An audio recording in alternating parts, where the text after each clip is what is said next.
We are live, it says, which means we will trust it that it is live. Krista, welcome. Hello. Thanks so much. Hi, good morning. It is so good to have you here. You know what I absolutely love? We will confess to the people that, chaos is always behind the scenes. And look how calm, cool, and collected we look. Nobody has a clue of what just transpired. We're not happens. That's what happens when you have 7 children. So okay, we gotta get to all that. 7 kids. You are super woman, super person, super lawyer, super everything. So let's start from the beginning. Give us a little intro. Who are you? Yeah, sure. Hi, Krista Russell. I am, I guess, first most important title is mom. I have 3 biological children and 4 bonus children through my my marriage to my husband, Jamie. I am the director of legal at Airbus US Space Defense, based out of Merritt Island, Florida. And former, still kind of consultant, adjunct professor of law at University of Miami School of Law. Been practicing in-house for about 15 years. My entire career has been in-house. I love the intersection of business and law. Really passionate about all things like mental health in the practice of law, and really where business and law meet, and love talking about the practical aspects of transactional practice. Okay, so now obvious that I couldn't wait to have you on my little show because of every single thing you just said, and how that is all encompassed in one superhuman. So I honestly, I'm going to start with the latter part. I'm going to start with this whole like practical side of lawyering, right? I get into these debates all the time online with the lawyers. They're like, well, Lucy, you're just, you're into process, but what if? And every contract might have, and even NDAs, Lucy, are important. I get that all the time. But I, of course, I'm a big fan of, come on, people. Why are we wasting our time? And you just chimed in on one of my little NDA posts, or my little soapbox post about NDA. So tell me a little bit about your approach on how do you be practical lawyer balanced with, you still have to mitigate risk. It's not like you let go of risk, for God's sakes, people. Sure. I mean, listen, we're trying to be effective at our jobs here, but to be effective doesn't mean that you take the first year of law school approach of identifying every issue under the sun because you're going to miss points on your final exam, right? Like, it has to be a different approach, and you have to figure out, and you learn, it's, trial by fire, baptism by fire. What is the low-hanging fruit? You have to learn to determine that, and really, there's no guidebook for it. We can sit here and talk all day, and we can help others identify what might be that low-hanging fruit generally or generically in an industry, or throughout in-house practice in general. I mean, for me, NDAs, for the most part, are not something I'm going to spend more than 3 minutes on ever. And I tell my team the same thing. I've taught law students the same thing. And I'll be very, very honest with you. And this is with great love and deference and respect to the University of Miami School of Law. I'm the wonderful director of the program, Marcia Weldon. They had a class and a half, so about 4.5 hours blocked to teach NDAs. It's too much time. You don't need that much time to teach an NDA in transactional practice. I would teach my students not the checklist, like here's the things that you look for. I can teach you that by teaching you the rest of the subject material. I teach you what can go wrong. I approach practical contracting, transactional practice is like, what is the worst case scenario here? What if the other party doesn't do what they're supposed to do? And I approach every contract, NDA or 90-page, master services agreement, the same way. What happens if they do not? And I try to contract that way from that approach. I love that. I used to always say, look, not to be flippant, but when I was in house, I would say, so what? Like, it just sounds like an obnoxious question, but I really don't mean it to be. I really just want to, that's the shortest, fastest way of going. What's the worst thing? You know what? It's okay to be a little bit obnoxious. Like, we're lawyers, right? Like, it's almost an unapologetic, not an arrogant approach. I don't believe in there's a lot of space for ego in the practice of law, particularly in house. But it's okay to kind of own that a little bit. Like, let's talk about what the real risk here is, and it's really not going to come down to, is it 3 years or 4 years for the disclosure clause? Like, it's really like what, I look at like things like affiliates, like allowing affiliates to share, information in NDA is probably a pretty important clause. I look for the scope and the definition of what confidential information is, the reasonableness standard, but I go through constantly with lawyers. Let me give a great example.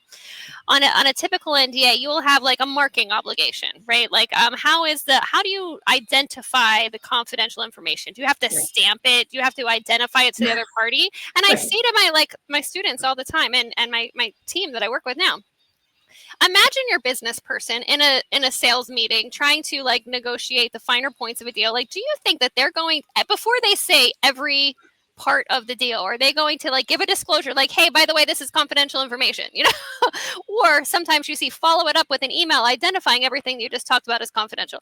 That's never going to happen. They're not going to stamp it with, like some sort of rubber stamp saying, hey, this is confident. Like, that's just not going to happen. Like, we have to be practical. And that's why I like to default to a reasonable person standard and things as simple as NDAs. Yes, absolutely. And that, I feel like that should be the header for every single contract. You got to use your reasonable brain here. We can't craft every single word, because that's what happens, right? In negotiations, is you start getting into the but what if, and that what if, that is a never ending. Well, that's a law school exam. It's exactly and what if should happen not in the negotiation. What if should happen before you're pursuing the deal, right? What if happens in the conversations with your business people and the examinations of things that went wrong in other deals, and then you maybe adjust your templates for that. Maybe you take that with you into the next negotiation, but it's not actually like this live, well, what if we don't have this? What if we don't have, like, you can't like perfect get in the way of good and in-house practice, or you'll never get business deals done. You'll never get it done. You'll be buried. And that's exactly right. And you'll lose the confidence of your business counterparts, right? Yes, and that's the worst. That's why everybody, we always start with this whole debate of, can lawyers get a seat at the table and in-house? I want to, well, yeah, you gotta earn that. And if you're going to do a what if approach to every piece of paper that comes on your desk, they're not going to call you. I mean, it's just, they're going to just avoid you. And that's, you have to be the lawyer that they want to seek out, because you have already offered them value. Like, you have to offer them something that makes them say, you know what, like, I really want Lucy's opinion on how I approach this issue, as opposed to, I want to go to Lucy because I have to check this box on my audit trail before I get a contract signed, right? Like, you really want, and you only do that from actually adding value. And to me, that value doesn't come, tell me if you disagree with this, it doesn't really come from wearing your lawyer hat. No, like, it comes from being a brilliant business person that has a legal background. That's exactly right. My favorite compliment was always, and I didn't realize it was such a big compliment, but it was like, oh, you're not like other lawyers. Or I forget you're a lawyer. Mm-hmm. Yeah, right. And you're like, oh, and when I was kind of younger on in my career, I'm like, oh, okay. At first I was like, what does that mean? Let me send you my bills for law school. Right, exactly. I promise you I am. I know, but I think that is the best. That really is the best compliment. That's why we go in-house. If you go in-house to continue to be the same kind of lawyer you were in a law firm, and you just hate billable hours, that's the only reason you go in-house, you're going to quickly drown. And you're going to be treated like a scribe, and you're going to be an admin chasing contracts. And it's just, it is so not the excitement of being part of the business, which is why, most of us, I hope, go in-house. Yes, ma'am. But that is, you're spot on it. It's also, what's interesting is when you get into these kind of like, but what if, Lucy, a lot of people sneak in a bunch of ugly stuff into NDAs. Yes, they do. But this is where if you've worked really hard to create a partnership with your business, you've trained them. And I don't mean training like sit and listen to my PowerPoint, but you're like, hey guys, when you get an NDA, can you please make sure this stuff isn't in there? Yeah.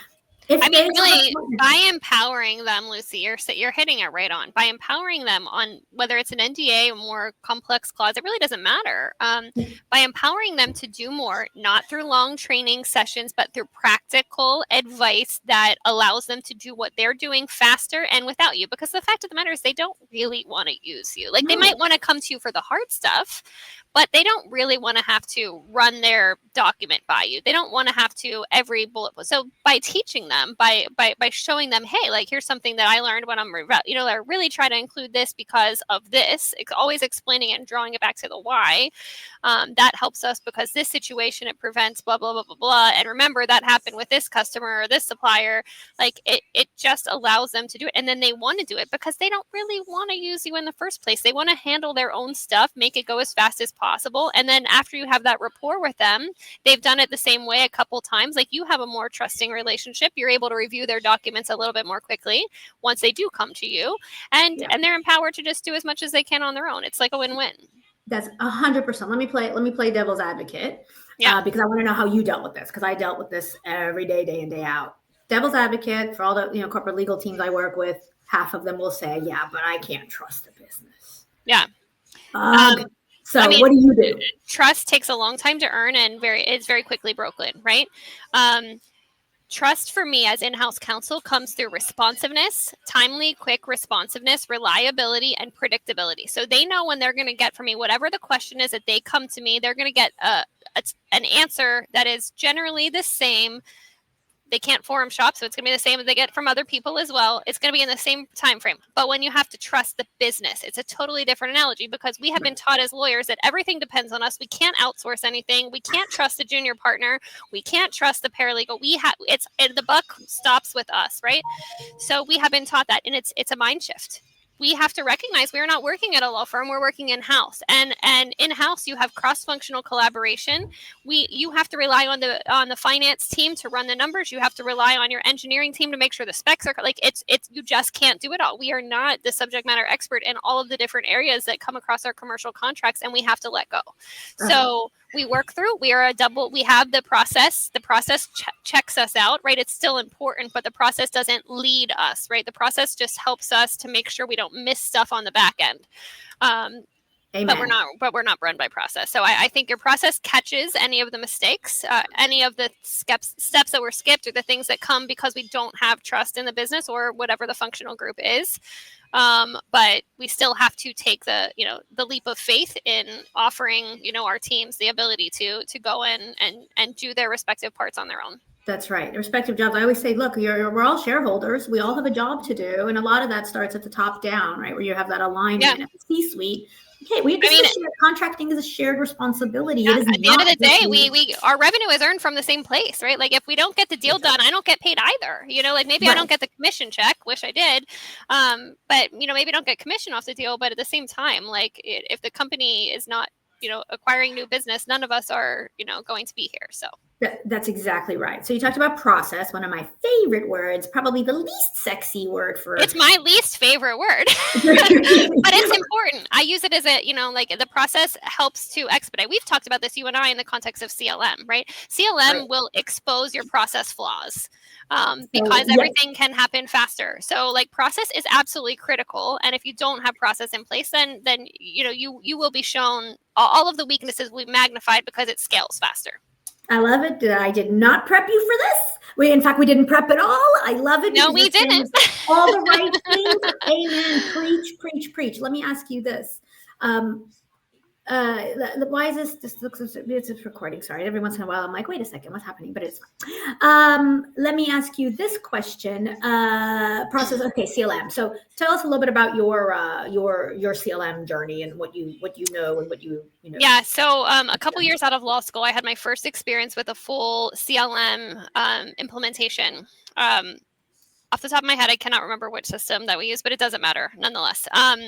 Where we did an entire, RFQ, planned it out as a 2-year process, went through, evaluated, did lots of research, market research, figured out within our business. It was a full scale. We had a good budget for it and implemented CLM. And what I found in the process of doing so was it could have been so much less expensive if we knew what we wanted to do, or what we were trying to accomplish. And we as an organization at the time did not. We set out, we knew we needed the tool, but it was, 12 years ago, a little bit different time in CLM landscape. Since then, I have used several different CLM platforms across the various companies that I've worked for. And I've also had my share of manual non-CLM platforms that are run by various combinations of paras, support staff, and lawyers, from, inbox triage to Excel spreadsheets to, a list on a notepad on your desk. So I have really ran the full spectrum of CLM experience. Truly. Mm-hmm. I find I'm a huge advocate. You and I have talked about this as well, for just CLM platforms. I think that every other functional group in a company has software and systems that allow them to do their jobs well. We would never ask. I work for Airbus, right? We would never ask the warehouse that stores, parts for our A320 planes to manually track their inventory on an Excel spreadsheet or on, a printed Excel spreadsheet where they have to go and write it as they walk through the, like, we would just never ask them to do that. We would never ask, for approvals for, mechanical issues or like none of it. We would never ask that to be done any other way except for some system. Amazon, for example, like they're not running their order management system in their warehouses on, paper.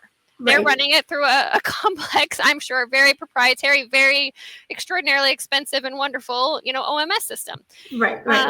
And so I think that it has to be the same for any other department, legal included. Now, of course, the size and scope of that, depends on the size and scope of your company and your legal department. But we have to get past the idea, and this comes from legal showing their practical value of just legal being a cost center, because we might be a cost center, but we could be much more effective if we have the right tools to assist us. That's right. So it's interesting because you're kind of leading the witness here, but I also want to poke at, in your mind, then, is CLM technology a law department tool? Is it an enterprise tool?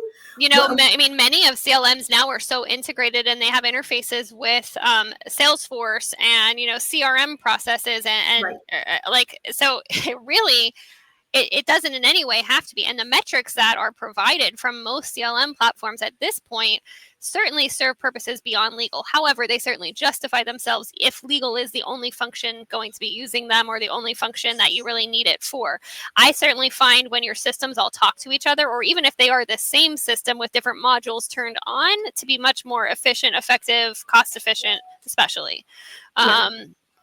So it can. I think it looks different in every company. That's at the end of the day what I always say. And that's everything. And there are options for every company. There are things for a one-person law department that are very bare bones and that enable you to do everything. Think like a DocuSign, right? Like they allow you to sign, they allow you to store, they allow you to send for signature, they allow you to have an audit trail and a searchability function and a repository.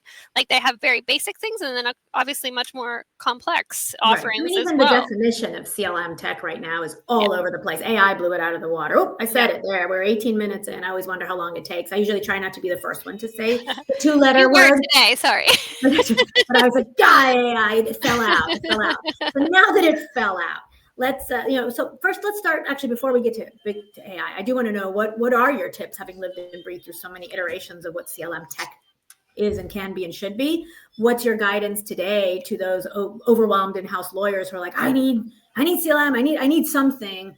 How should they start? Again, like I said earlier, CLM will expose your process flaws. And CLM will be much more expensive than you need it to be if you don't know actually what you want it to do and what you need it for. So really, like, the first question is, what problem are you trying to solve for?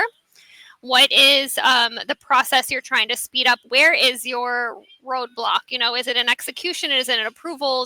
Where is it? And like, I think you start with asking those questions of like where the failures are, where the delays and the time that cost money ends up being in your process. And because if not, like, and you take uneducated information and you just plop it into a CLM, it's going to be just as disorganized, but now you're paying whatever amount of money for the implementation and your annual, usage rates. And like, now people are just more mad because the process is just exposed for still being poor. So it requires you to figure out what problem you're trying to solve for, have basic processes and systems in place to manage, whether it's your triage. Like, listen, I can have a great CLM platform, but if I can't ever get a contract in it because I don't have a triage process, then it's really not going to matter, right? If I don't have somewhere like a naming mechanism for my documents, then it's not going to matter because I can't even pull them in or OCR to scan them into the system to search them in the first place. Like, you have to have basic functions and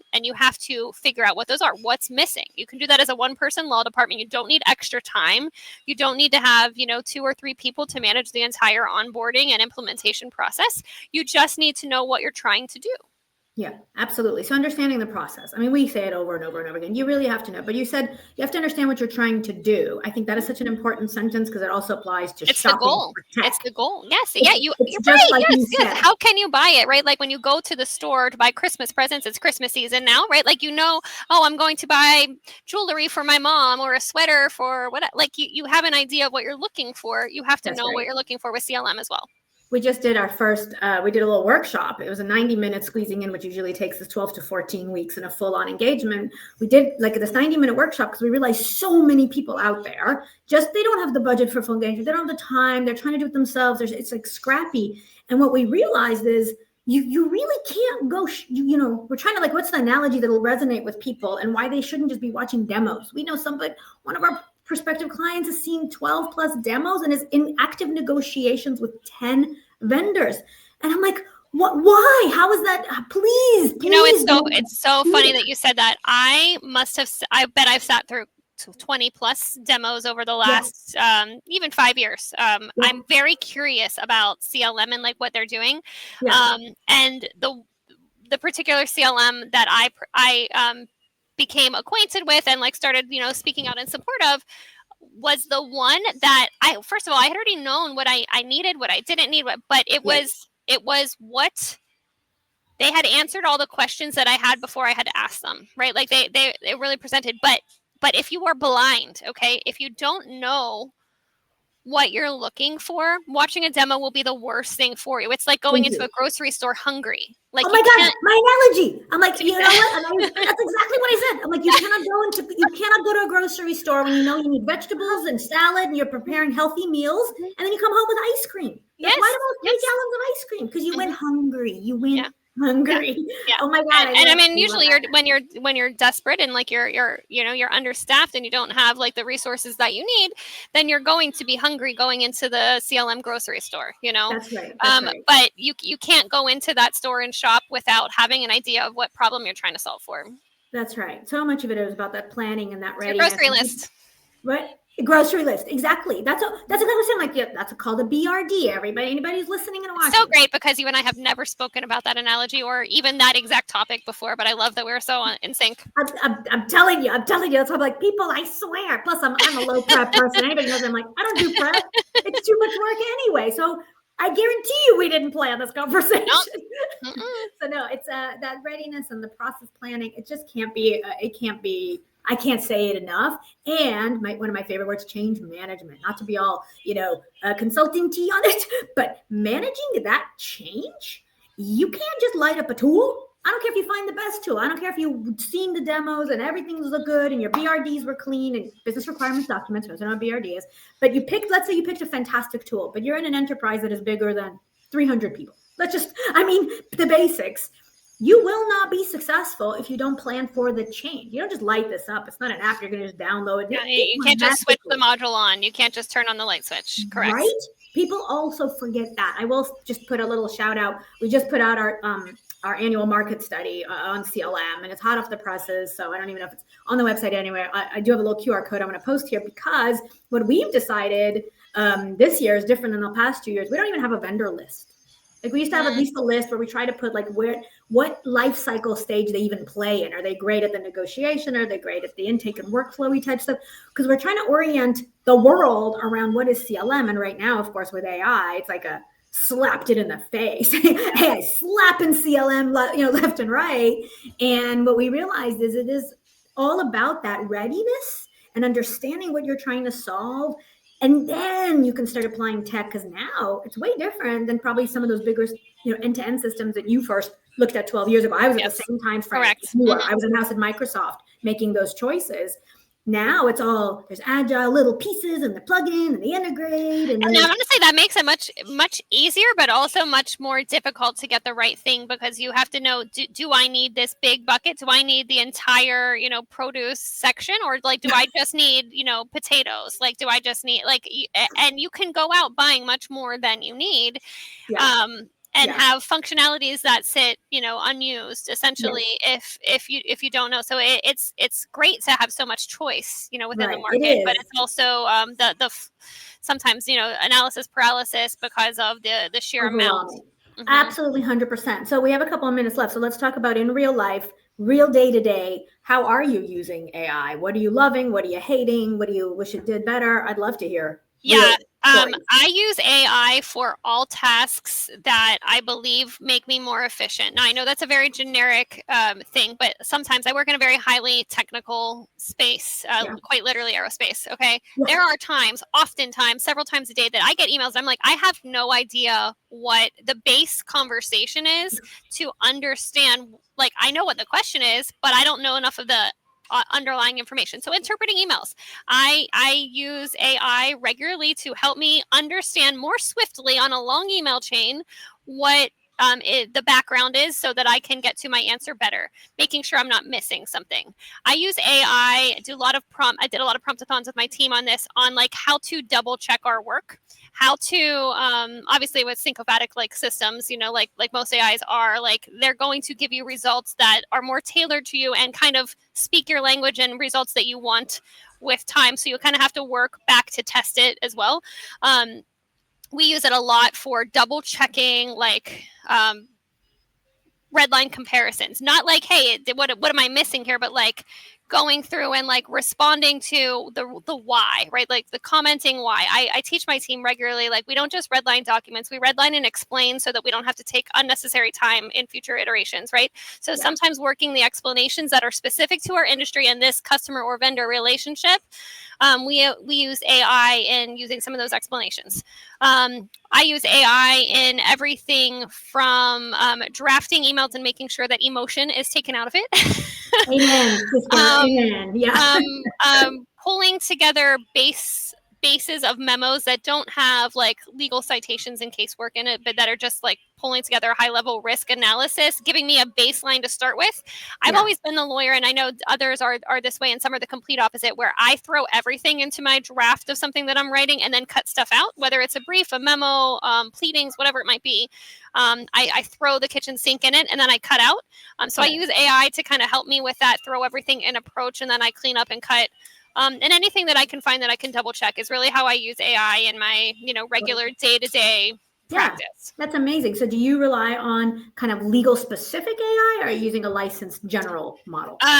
General AI. Okay. And we have to be very careful, because in our space, like we touch in, defense related, nothing classified clearly, but like defense related stuff. So we kind of have more or less a ban on any real substance being put into AI, just because it will capture it, and it's not really yours once you put it in AI. But it's a generic software that we use, not legal specific. We're in the conversations about like what that might look like, but our despite being Airbus US, we have a very small lean legal department, and so right now it's not it's not something that we're investing in. Well, I love hearing that, because I mean, if you're amongst rocket scientists and you're saying, you know what, I'm good with the general, here's how I use it, and it's safe and comfortable, like that's again, everything about you so pragmatic. Stuff's got to get done. Can we just not overdo it? Let's get over ourselves a little bit, is what I'm hearing, which I love. I absolutely love that. So we have about a minute left. Legal team stuff, like where's it all gonna head for you with AI flooding in legal work and all that? Do you see a big change coming to the departments? I think within the team, in the space that I work, no. I think, and I've talked with my teams that I've worked with over the last 10 years about whether robots would replace lawyers. I don't actually think that is part of the future whatsoever. I think that technology will help us to work more efficiently. I think it will also create new work for us to double check and to go back and actually do the work that we were trained to do. But I think that there's much room for improving the things that we don't actually like to do in the first place. Yeah. Love it. On that, we are right on time. Everybody's got stuff to do. I know a busy superhuman lawyer mom of 7 also does. So Krista, thank you for taking a half an hour. I can't appreciate it. Have a wonderful Friday and a great weekend and great holidays if we don't touch base before then. Thank you so much. Same to you. Thank you. Bye-bye, everybody.